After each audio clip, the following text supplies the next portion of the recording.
Hey, Stewart's Chapel, Don Pierson here in Don Counts, and this is Monday, October the 4th devotion, and we're looking through some various words that symbolizes or God lets us know means suffering for us.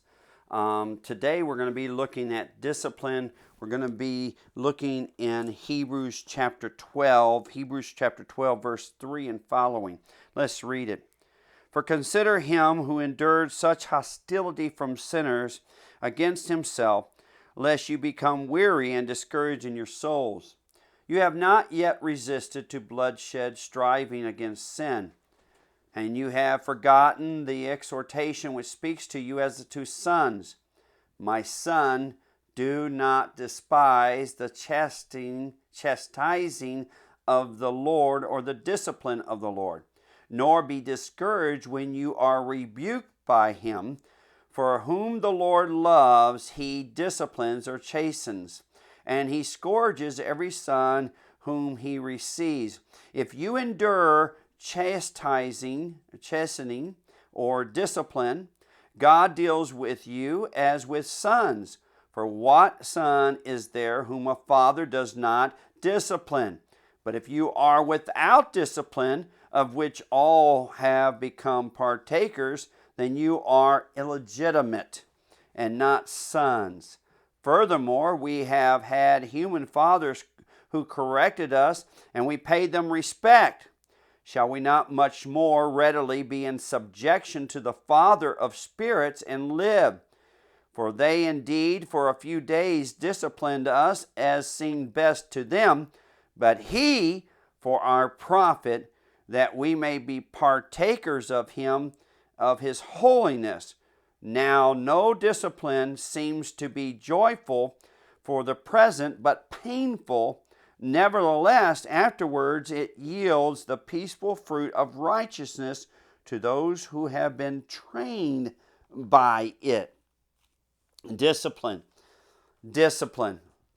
God's discipline does not come upon the lost. Very clearly in this passage, God disciplines his children.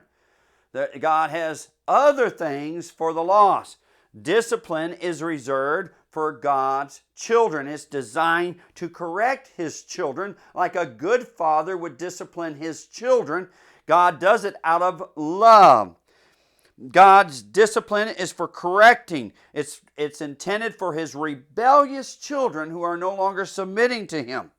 His discipline is never sudden. In other words, there is never any surprise about his discipline.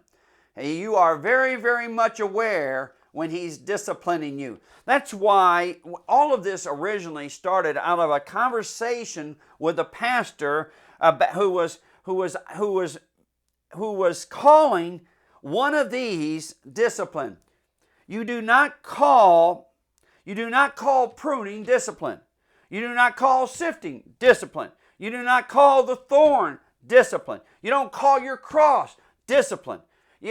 You might call a trial a discipline, but not generally all the time.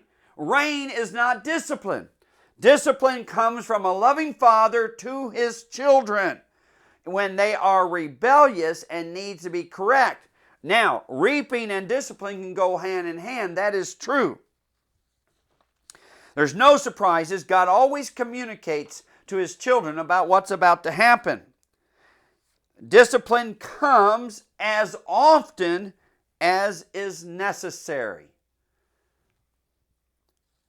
It's his work. We're the ones that bring it about because of our rebellion. We stop it by submitting to him, repenting, and returning to his will. We must remember that he loves us. The sooner you and I repent, the sooner it is over. Are you under discipline? You want it to be over?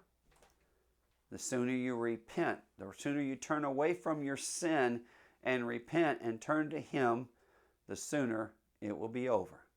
Love you, Stewart's Chapel.